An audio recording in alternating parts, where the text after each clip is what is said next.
So, hey guys, welcome back to New Digs, and it is the bleakest of February days here. Yes.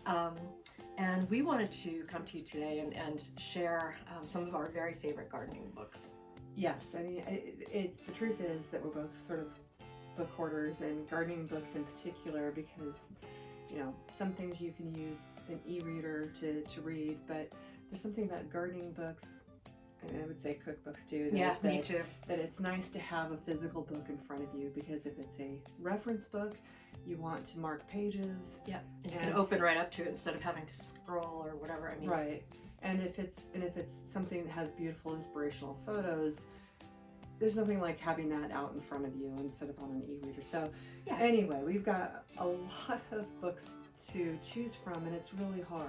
And in fact, I have been feeling guilty about this process, and I think you wouldn't maybe use the word guilty, but like I have not been able to narrow this down. I've been postponing I've changed my doing list. this video. I've changed my list 5 times. Yeah. So, but one book that we both Yep. agreed on, that we both adore, is The Complete Gardener by Monty Don. Yes. And it's no secret that we love Monty. I have a little crush on him, I think. Yeah, he's awesome, and Monty Dog is named after Monty Don. So yeah, he's a British gardener, and what's great about this book is that it's kind of how-to plus inspiration plus reference book.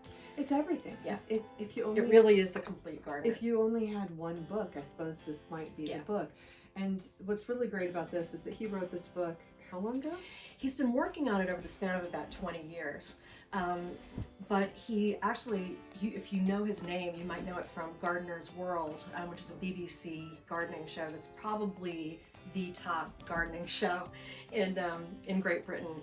And so this book kind of, it grew out of his own gardening experience, both at his own place and in general. And one of the key pieces of this book is the centerpiece, which is the evolution of his own garden. Well, and another really great thing about this book is that it just came out with a new edition. Right. So he realized that over the past 20 years, gardening has changed. Yeah. And there's boxwood blight, and there's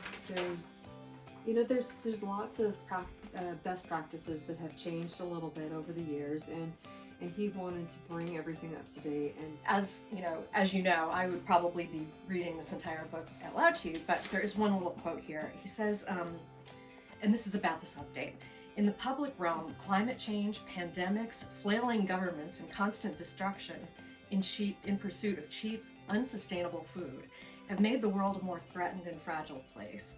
Our gardens have become more important than ever as places of refuge and solace, and I love that, as well as bringing a much greater awareness of their role in achieving and maintaining physical and mental well-being.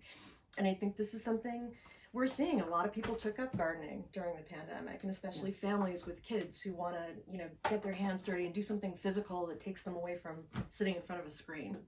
So much in here. And then the beginning sections of the book are all how-to. So it's design oriented, but it's also very, get your hands dirty in the soil. And the last section of the book, after he discusses the evolution of his gardens, is all about plants, particular plants. Yeah. And he knows what he's talking about, and it's just a really good book. Yep. And Great, beautiful photographs, which will beautiful photographs. Yeah. He also, again, he doesn't sugarcoat it. He talks about how bad his soil originally was, and he talks about all the problems with his particular piece of land, and Yeah. and it looks all beautiful on the show, but I appreciated that Yeah. he kind of gave a bigger picture when you read about it. So And it he's doesn't also- happen overnight. So. He's got a team now because Gardener's World is filmed at his place. But believe me, this is not, and forgive me, Martha Stewart, if you're watching, but this is not a situation where he's got a team and he just looks good and has somebody else do the work. He is physically out there with his dogs, which is another great thing. It's certainly one of Monty's favorite things to see his doggies. So he's the real deal. And it's just, if you could have one gardening book, I think both of us and Monty would recommend this one. Okay. So a way to transition from Monty Don to my first favorite book. This is probably the first gardening book that I ever bought in its previous incarnation. This is called The Garden Primer by Barbara Damrosch, and she and her husband, Elliot Coleman, garden in Maine. And she's just wonderful. But she's ahead of her time in the sense that she is, and has been since the 80s, a proponent of organic gardening. And, back then, today, everybody knows to think about sustainability and organics, but she was doing it, well before the curve, I would say. So when she says a garden primer, this is another book like Monty Don's book that has everything in it you could possibly want to know. And she is really speaking to beginners. I mean, she has a line in this book, it's one of my favorites, and she says, if you want to know how to garden well, just learn to think like a plant. And she also quotes her very first garden mentors when she was getting started. And they said to her, Barbara, the only thing you need to know is that the green side goes up.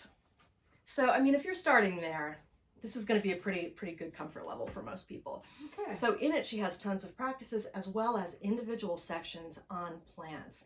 And when I say sections on plants, I mean, she'll tell you perfect varieties. And this was revised in 2008.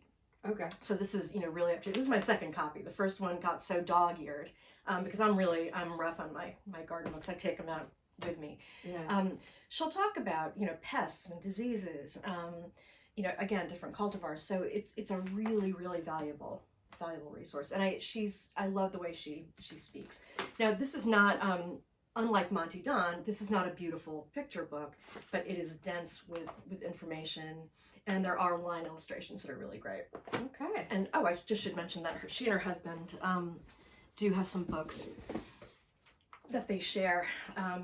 This is called The Four Season Harvest. I've heard that's really good. And this is about you gave me this one. I did. So this is an organic vegetable gardening and herb gardening book, but with a cookbook. Right. So this is a really, once you start getting addicted to Barbara Damrosch, these are some other books that you can add to your library. Okay. Awesome. Yeah. So next, I want to hear about your next one. Well, my next one is, it's just Rodales, Successful Organic Vegetables. And it's just, like you said, really basic. Yeah. But I refer to this all the time. And it does, and again, it's not exactly the prettiest picture book, but it does have photos.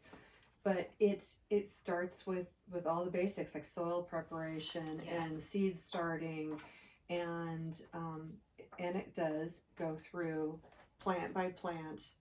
And so if I want to know how to grow a rutabaga, never having done so, I bet I could look it up in there. You can. And the really brilliant thing is that it's just like the bullet points. It has each section is like eggplant, best climate, ideal soil. That's great. Growing guidelines, pests and diseases to look out for, common problems, days to maturity, harvest and storing. That's great. It's just like in one little column. One column per plant. So if I'm ever needing some reference for something, this is sort of the first place I go. Yeah. And then if I need further information, I'll dive a little deeper into one of my other books. But this is sort of my first go-to kind of place that I go to when I'm doing my vegetable gardening. And we do know that the World Wide Web exists. We do know about the internet, and we are aware that there is also a little bit of information out there. Absolutely. But we just like books. Absolutely. And frankly, I don't want to turn my computer on every time I'm gardening. If I'm out in the garden and my hands are dirty and I just need. And I usually don't want to bring my phone out because I'm afraid I'm either going to step on it, water it.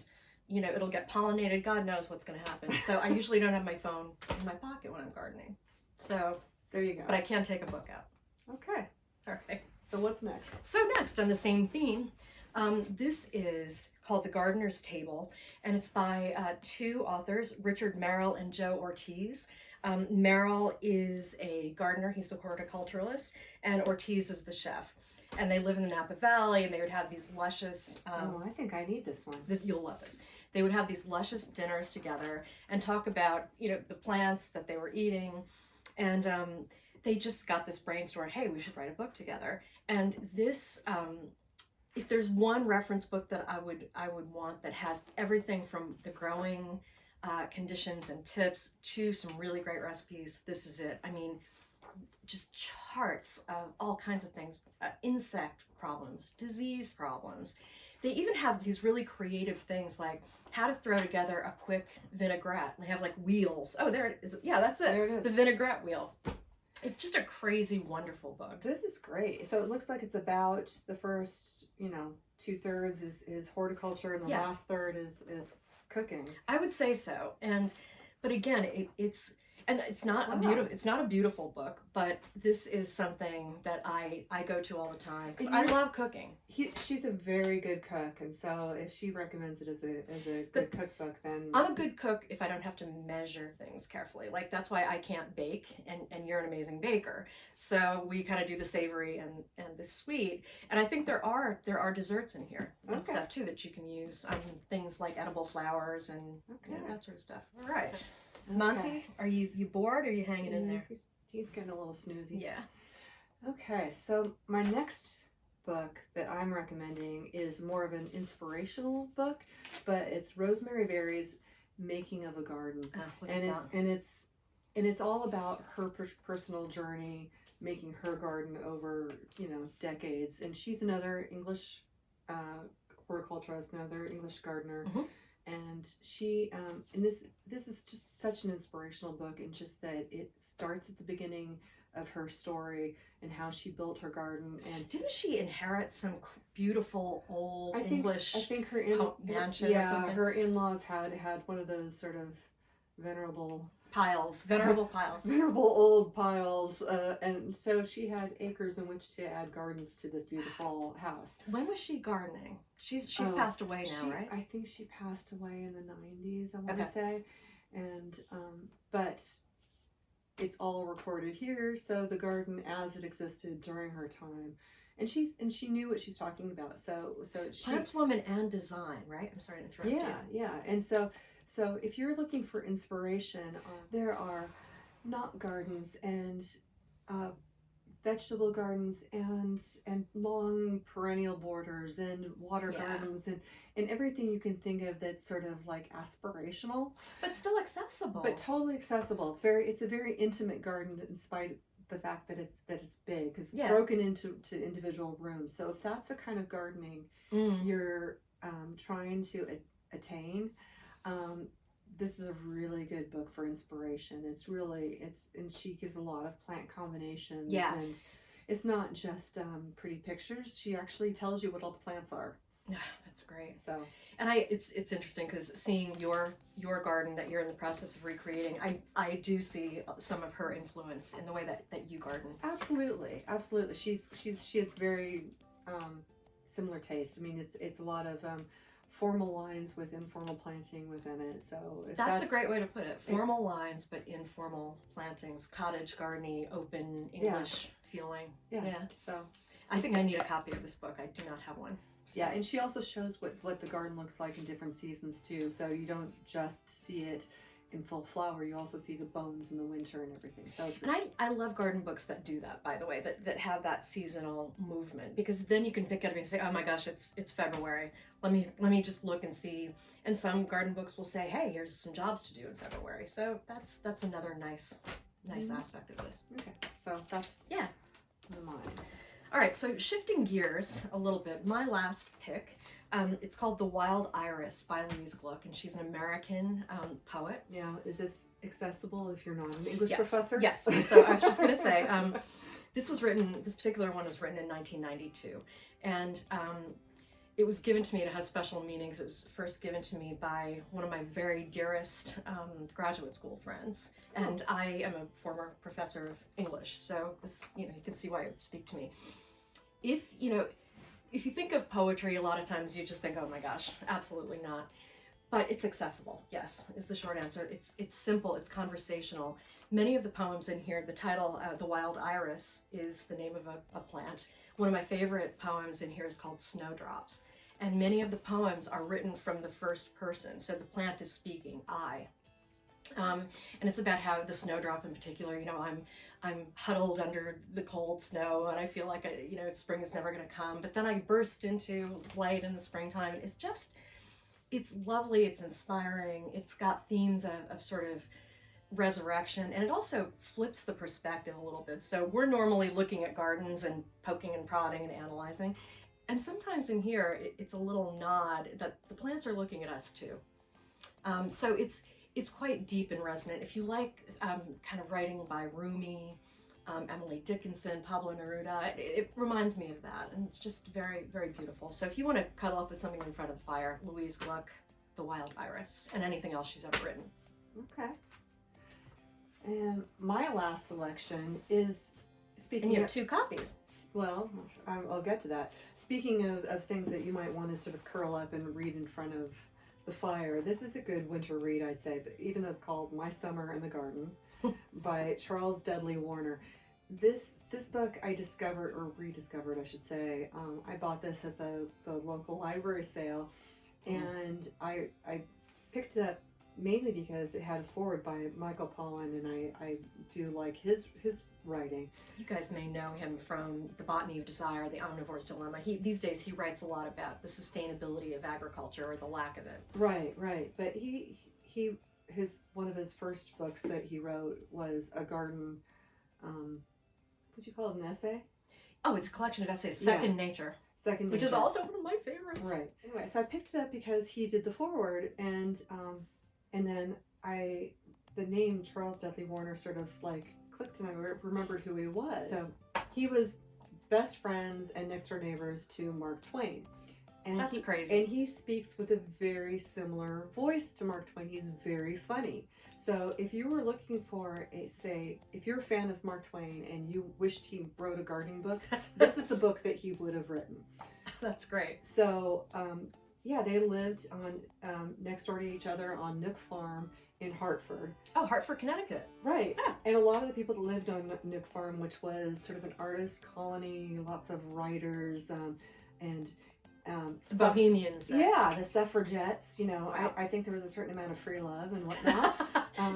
Well, that's what I've read. And a lot of them summered up here in Norfolk. So anyway, there's a little connection there. But this is not a sassy book. No, it's about a naughty book. About his trials and tribulations trying to grow a garden here in Connecticut, and it's funny, and it makes you feel better about the rocks and the weeds and the losing control of your garden a little bit in the summer, and it's just a funny read. And after I read this, I was going through my books trying to figure out how to fit more books on my shelf, because I just picked up way too many at the book sale. At the book sale. And so I'm sorting through my books, and I realized I already had a copy of this book. It was the original 1873 or something. That's so beautiful. Look at the gold leaf. Oh. Right. And so I had picked this up some time ago and never gotten around to reading it. And in the meantime, so now you have a copy. Oh, look at this. So belated Christmas present. Right. So I'm so excited. I can't wait to read this. It's a fun read, and it's a quick read. It's a pretty quick read. A slender little book. But it looks so much fun. And, with this having the sort of, philosophical bent that it does, I think these would be nice bookends to each other. Yeah. So sounds good. So that's my last choice. Excellent. And there's so many. I know that the books that I didn't bring, the ones that didn't make the cut, I know they're sitting at home pouting, and I'm going to get some kind of talking to when I get home. Well, we could always do this again. Yes, and we may have to, and because, as you said, we're just giant book nerds, and we could do this, just neglect the garden and just do this all summer. So maybe we'll do that. I mean, Monty's enthused. Oh dear, he's dozing off back here. Yeah, well, hope that isn't catching. But anyway, guys, thank you so much for joining us on New Digs and just sharing a few of our little obsessions. Yeah, just hanging out and looking at books. Further south are saying, oh, I was getting outside and, doing a little tidying up in the garden, and we still have, this much snow on the ground. So yeah, isn't going to happen. Here we are in the ice box. So it's much better to stay inside and get some inspiration and read books. And yeah. We'll get out there soon. Soon enough, and then we'll be complaining about the heat. I will. You usually don't. But in any case, so guys, thanks again, and we'll see you next time on New Digs. Bye. Bye.